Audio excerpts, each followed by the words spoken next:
ಜ್ಞಾನಾನಂದಮಯಂ ದೇವಂ ನಿರ್ಮಲಸ್ಫಟಿಕಾಕೃತಿಂ ಆಧಾರಂ ಸರ್ವವಿದ್ಯಾನಾಂ ಹಯಗ್ರೀವಮುಪಾಸ್ಮಹೆ. ನನ್ನ ಸಮಸ್ತ ಧರ್ಮವಾಣಿ ವೀಕ್ಷಕರೆಲ್ಲರಿಗೂ ಕೂಡ ವಿಭಾ ಶೆಟ್ಟಿ ಮಾಡುವ ನಮಸ್ಕಾರಗಳು. ಮಾಸ ಭವಿಷ್ಯ ಕಾರ್ಯಕ್ರಮಕ್ಕೆ ತಮಗೆಲ್ಲರಿಗೂ ಸ್ವಾಗತ. ಈ ತಿಂಗಳು ಅಂದರೆ ಆಗಸ್ಟ್ ತಿಂಗಳ ಗ್ರಹಗಳ ಆಧಾರದ ಮೇಲೆ ಏನೆಲ್ಲ ದ್ವಾದಶ ರಾಶಿಗಳ ಮೇಲೆ ಪ್ರಭಾವ ಬೀರುತ್ತೆ ಅನ್ನೋದನ್ನು ನೋಡೋಣ ಬನ್ನಿ. ಇನ್ನು ಧನಸ್ಸು ರಾಶಿಯವರ ಆಗಸ್ಟ್ ತಿಂಗಳ ಭವಿಷ್ಯ ಹೇಗಿರುತ್ತೆ ಅಂತ ನೋಡಿದ್ರೆ, ನೋಡಿ, ಧನಸ್ಸು ರಾಶಿಯವರಿಗೆ ರಾಶಾಧಿಪತಿ ಆಗಿರೋ ಗುರು ಬಂದು 8ನೇ ಮನೆಯಲ್ಲಿ ಕುತ್ಕೊಂಡಿದ್ದಾನೆ. ಸೊ ಏನಾಗುತ್ತೆ, ಅನಿರೀಕ್ಷಿತ ಘಟನೆಗಳು ನಡೆಯುವಂಥದ್ದು, ಒಳ್ಳೆಯದು ಕೆಟ್ಟದ್ದು ಎರಡೂ ಕೂಡ. ಈಗ ನಿಮಗೆ ತುಂಬ ದಿವಸಗಳಿಂದ ಏನು ಪಿತ್ರಾರ್ಜಿತ ಆಸ್ತಿ ಬಂದಿಲ್ಲ, ಅಥವಾ ಯಾವುದೋ ಒಂದು ಹಣದ ನಿರೀಕ್ಷೆನಲ್ಲಿದ್ರಿ, ಆ ಹಣ ಬಂದಿಲ್ಲ, ಅದೆಲ್ಲ ಕೈಗೆ ಸಿಗುವಂಥ ಸಾಧ್ಯತೆಗಳು ಜಾಸ್ತಿ ಇರುತ್ತೆ.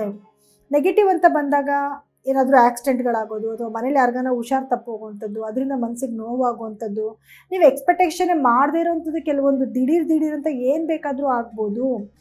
ವಾಹನಗಳು ಅಂದರೆ ಗಾಡಿ ಕಾರ್ ಆಗಿರ್ಬೋದು ಅಥವಾ 2 ವೀಲರ್ ಆಗಿರ್ಬೋದು, ಓಡಿಸ್ತಾ ಇದ್ದೀರ ಅಂದರೆ ಕೇರ್ಫುಲ್ ಆಗಿರಿ. ಆಕ್ಸಿಡೆಂಟ್ಗಳಾಗೋ ಚಾನ್ಸಸ್ ಇರುತ್ತೆ, ಹಾಗೆ ಆಗುತ್ತೆ ಅಂತ ಹೇಳ್ತಿಲ್ಲ.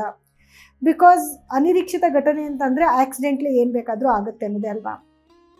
ಸೊ ಮನಸ್ಥಿತಿ ಸ್ವಲ್ಪ ನೀವು ಕಾಮಾಗಿ ಇಟ್ಕೋಬೇಕಾಗುತ್ತೆ. ಯಾಕೆ ಅಂತಂದರೆ ಮನಸ್ಥಿತಿನೇ ಹಾಳಾಗುವಂಥ ಸಂದರ್ಭಗಳು ಇವಾಗ ಶುರುವಾಗುತ್ತೆ. ನಿಮಗೆ 2ನೇ ಮನೆಗೆ ನಿಮಗೆ ಗುರುವಿನ ದೃಷ್ಟಿ ಬೀಳ್ತಿರೋದ್ರಿಂದ, ನಿಮ್ಮ ರಾಶಾಧಿಪತಿನೇ ಅಲ್ವಾ ಗುರು, 2ನೇ ಮನೆಗೆ ಬೀಳ್ತಾ ಇರೋದ್ರಿಂದ ಹಣಕಾಸಿಗೆ ಏನೂ ಸಮಸ್ಯೆ ಬರಲ್ಲ.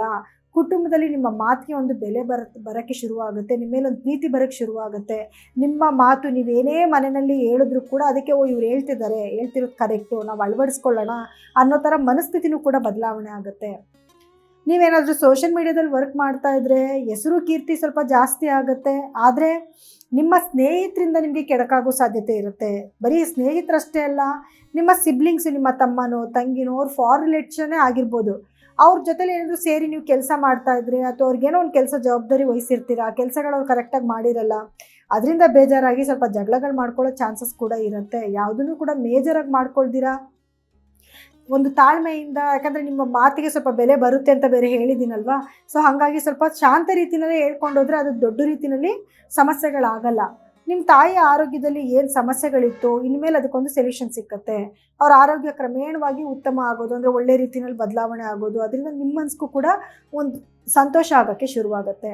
ಜೊತೆಗೆ ಏನಾದರೂ ನೀವು ಭೂಮಿಗೆ ಸಂಬಂಧಪಟ್ಟಿದ್ದ ವ್ಯವಹಾರಗಳೇನಾದರೂ ಮಾಡ್ತಾ ಇದ್ದರೆ, ಇವಾಗ ಏನು ಇಷ್ಟು ದಿವಸ ಸ್ಲೋ ಆಗ್ತಿತ್ತು, ನಿಧಾನ ಆಗ್ತಿತ್ತು, ಅದೆಲ್ಲನೂ ಕೂಡ ಕ್ರಮೇಣವಾಗಿ ಬೇಗ ಕೆಲಸಗಳು ಫಿನಿಶ್ ಆಗೋಕ್ಕೆ ಶುರುವಾಗುತ್ತೆ. ಆದರೆ 7ನೇ ಮನೇಲಿ ಕುಜ ಕೂತ್ಕೊಂಡಿರೋದ್ರಿಂದ ಗಂಡ ಹೆಂಡತಿ ಮಧ್ಯದಲ್ಲಿ ಸಣ್ಣ ಪುಟ್ಟ ವೈಮನಸ್ಯಗಳು ಬರೋ ಸಾಧ್ಯತೆಗಳಿರುತ್ತೆ. ಏನೋ ಬೇಡದಿರೋ ವಿಚಾರಕ್ಕೆ ಜಗಳ ಮಾಡ್ಕೊಳ್ಳೋ, ಅಥವಾ ಯಾವುದೋ ವಿಚಾರಕ್ಕೆ ಜಗಳಗಳು ಶುರುವಾಗ್ಬಿಡೋವಂಥದ್ದು, ಇದರಿಂದ ನಿಮ್ಮ ಮನಸ್ಸಿಗೂ ಬೇಜಾರಾಗುವಂಥದ್ದು.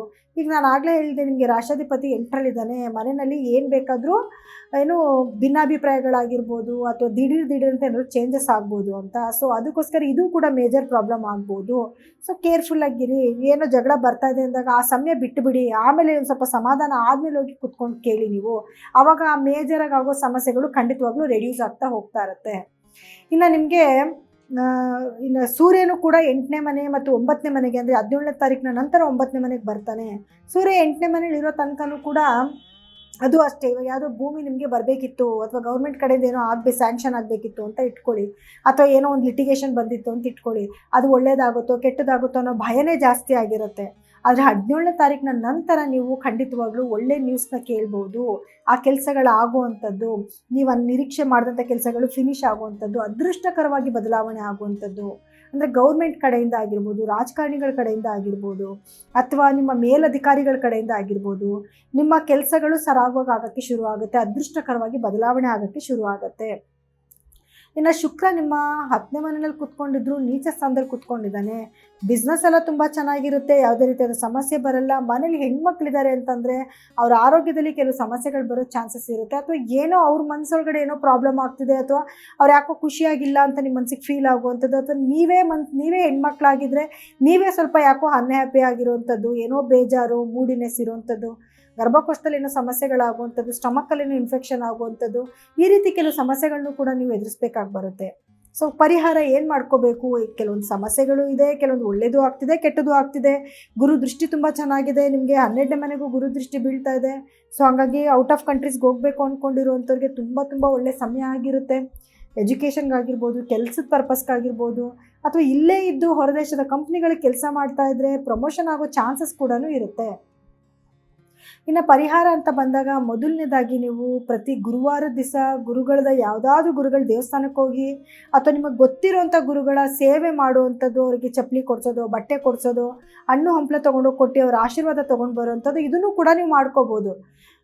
ಜೊತೆಗೆ ಕಡಲೆಕಾಳನ್ನ ದಾನ ಮಾಡಬೇಕಾಗತ್ತೆ. ನಿರ್ಗತಿಕರಿಗೆ ಅಂದರೆ ಅವಶ್ಯಕತೆ ಇರುವಂಥವ್ರಿಗೆ ಪ್ರತಿ ಗುರುವಾರ ದಿವಸ ತೊಗೊಂಡೋಗಿ ಕಡಲೆಕಾಳನ್ನ ದಾನ ಮಾಡಿ, ಹಸುಗಳಿಗೆ ಬಾಳೆಹಣ್ಣು ತಿನ್ನಿಸೋವಂಥದ್ದು, ಹಸಿರು ಹುಲ್ಲು ತಿನ್ನಿಸೋವಂಥದ್ದನ್ನು ಮಾಡಿ, ಅದೆಲ್ಲ ನಿಮಗೆ ಪುಣ್ಯ ಸಂಪಾದನೆ ಮಾಡ್ಕೋಬೋದು ನೀವು.